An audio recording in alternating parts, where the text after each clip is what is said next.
Thank you, friends, for making the time again to hang out with the Family Enrichment Hub. This is Stella Obokelo, your host, and I have the honor to be sharing the second aspect of our series that we started out last week, and that is what makes a marriage thrive. Last week, we shared about the unique value you bring into your marriage and your relationship.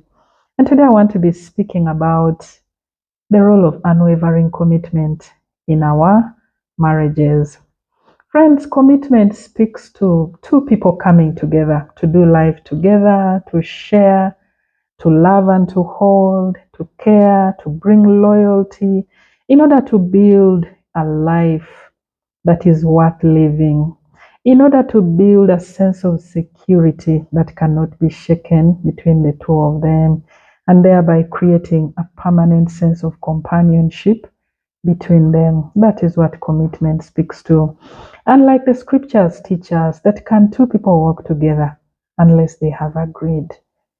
For you to come together in a marital relationship means you have agreed. You've decided you're going to do life together. You're going to make this relationship to work out. And so it takes your full, your total and unwavering commitment to make your marriage to thrive and to prosper. Bring in the whole of you. Don't bring yourself in parts. Bring the whole of you into your relationship, and that is what is going to help you to build a healthy and a thriving relationship. And so there are a few considerations that I'm going to be sharing with us just to help us review and understand where do we stand with regard to commitment in our relationships. Are we fully committed to our relationships, or are we partially committed, or we are not totally committed at all to our relationships, so that we are able to tell what we need to do in order to improve our marriages? And the first one, friends, is respect. Respect is a bare minimum when it comes to relationships. Two people cannot relate if they don't respect one another. Respect speaks to appreciating their value, their strengths, the power, the individuality, the uniqueness of your spouse, and understanding that your spouse carries value and there is something beautiful that they are bringing into your relationship. So once you respect that in your spouse, you will offer them your unwavering commitment, knowing that they will reciprocate it back. And in that way, you'll be able to build a healthy and a thriving marriage together. Another one we need to consider, friends, is compromise. Relationships work out because people are willing to compromise. Compromise speaks to trade offs that have to happen. I'll share an instance here. Every year at Christmas time, usually my cell group within the area here where we live has activities that are supposed to bring us together just to review how the year went and to just share and celebrate in the goodness of the Lord. But usually those activities coincide with my Christmas programs, with my family outings, and so I never get to attend the cell programs. Why? Because I am committed to my marriage and to my relationship. And so anything that comes, that coincides with activities that are related to my relationship, my family, my marriage, I sacrifice them and I go with the activities of my family. That is how I show my full commitment to my marriage, and that helps us to indeed thrive as a couple and as a family. Another thing, friends, that we need to consider is we need to appreciate and accept our spouses just for who they are. Don't come into a relationship with a zeal to change your spouse. Don't come into a relationship where you want to undo your spouse. Come into the relationship when you've accepted them for who you are, hoping for the best, hoping for better, for things to improve. But don't try to force your way in the life of your spouse. Accept them for who they are. Accept them as unique. Accept them as different from you. And don't try to compare your spouse with the spouse of another person. And usually, what I hear people talk about, they talk about the weaknesses of their spouse vis-a-vis the strengths of the spouses of others. And that is just not right. It's actually not kind because you don't know the unique weaknesses of the people that you're looking at outside. And also, what you need to know is that when you come together in a marital relationship, you're two individuals coming together. You're two human beings who are not perfect.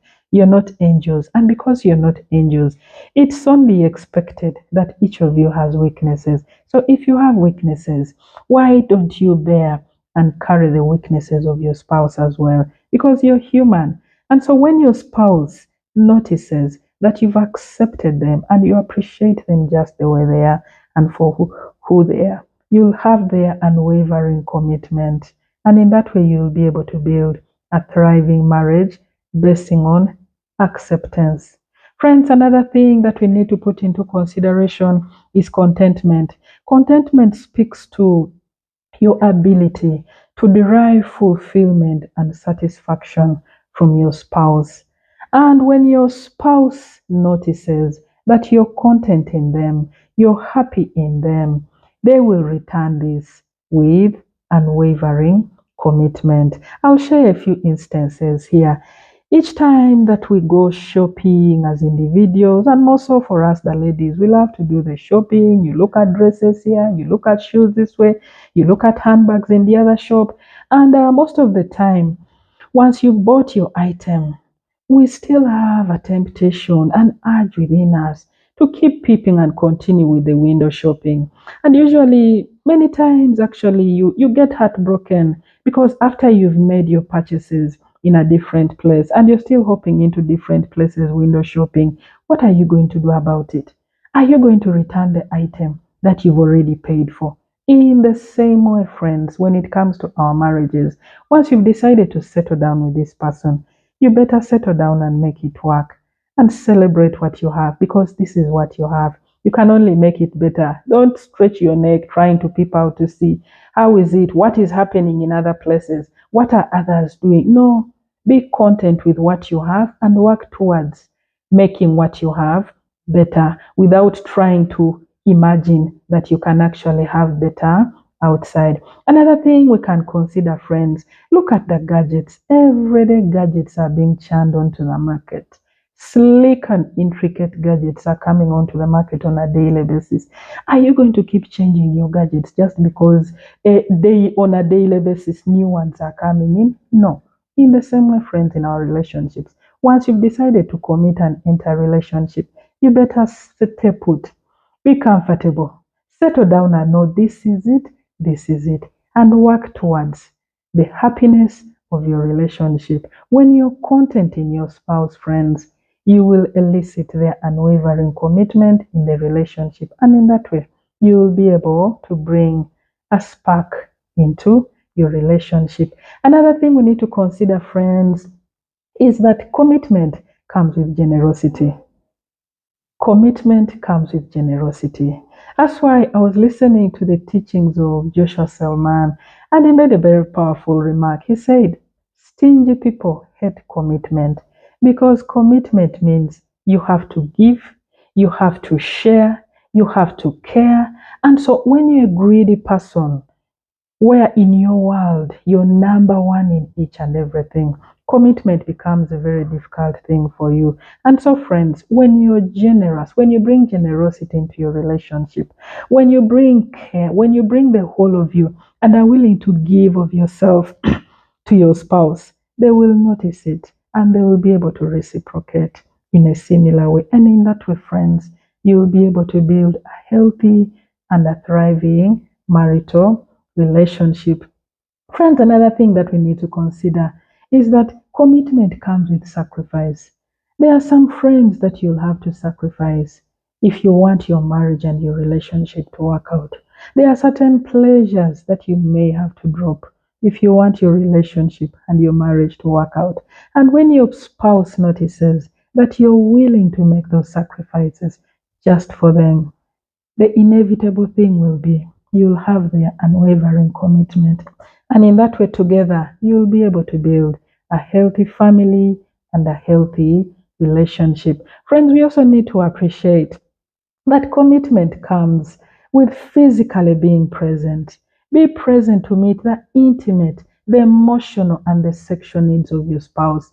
When you're not available to do this, friends, you're leaving a gap of temptation. But when you're available, when you show your spouse that you are there for them and you're willing to meet their needs with love and loyalty and care and commitment, you will have the unwavering loyalty of your spouse. And in that way, friends, you will build a healthy and a strong marital relationship. Like the Lord teaches us in the scriptures, that you cannot serve two masters at the same time. Either you will love one and hate the other, but you cannot love both and you cannot hate both. In the same way, friends, once you've entered a marital relationship, that is what it means. You have decided this is the person you're going to love. You're not going to share them with another person. Immediately you bring in another person, you know that you are no longer fully committed. And where there is no full commitment, friends, you cannot build a thriving relationship. But where you are committed totally, absolutely, 100%, you will have the commitment of your spouse as well. And in that way, friends, you will build a healthy and a strong marital relationship. Another thing you need to know, once you get married, once you enter a marital relationship, it is a default setting that your spouse should come first, humanly speaking. Your spouse comes number one. When it comes to decision making, when it comes to planning, when it comes to important discussions involving your family, your spouse comes number one, friends. I want to share an experience here. I've encountered friends who have shared with me and they say they struggle in their homes because when it comes to planning, where are we going to live, what are we going to do, what is the program, what is the project that we are going to do, they have a spouse who wants to consult their father first, a spouse who needs to get clearance from their mother first. Surely that is a sign of immaturity, because the Bible tells us a man will leave his father and his mother and be joined together to his wife, and the two of them will be one flesh. Now, by the time you come together, automatically you've become one flesh. You are one, but you can't consult your spouse. You need to first consult your parents. With all due respect to our parents, they have a role they play, they have a place that they occupy in our marriage. But when it comes to matters concerning the two of you, surely your spouse needs to come number one. And so when you do that kind of thing, your spouse, you will not have the full commitment of your spouse because they know this relationship is actually crowded. And so in that way, you will not have a healthy relationship. And so, friends, we need to be committed to build our marriages, to build them strong. We need to bring the whole of our hearts and our minds and our strength and everything that we represent if our relationships are going to thrive and to prosper. As I conclude, friends, I read something in a book I recently read, and the author was saying to trust God in the light is nothing, but to trust Him in the darkness, that is real faith. Friends, anyone can be committed in the best of times, but it takes a special person to be committed in the worst of times in any relationship. I also want to draw attention to the fact that you need to build your marriage on the solid rock of commitment, because every relationship is going to be tested. Every relationship will go through the trials, it will go through the difficulties, it will go through the storms. The storms will come. That one I can guarantee you. Every marriage will go through the storms. But when you've built your relationship on the solid rock of commitment, you will be able to sail through any and every challenge in life. Thank you, friends, for listening to us. Thank you for loving our channel. Thank you for liking. And thank you for sharing those very lovely comments on a weekly basis. I encourage us to share widely. I encourage us to build our marriages on the premise of commitment, because that is how we shall make our marriages to thrive and to prosper. God bless you. See you again next week. Bye.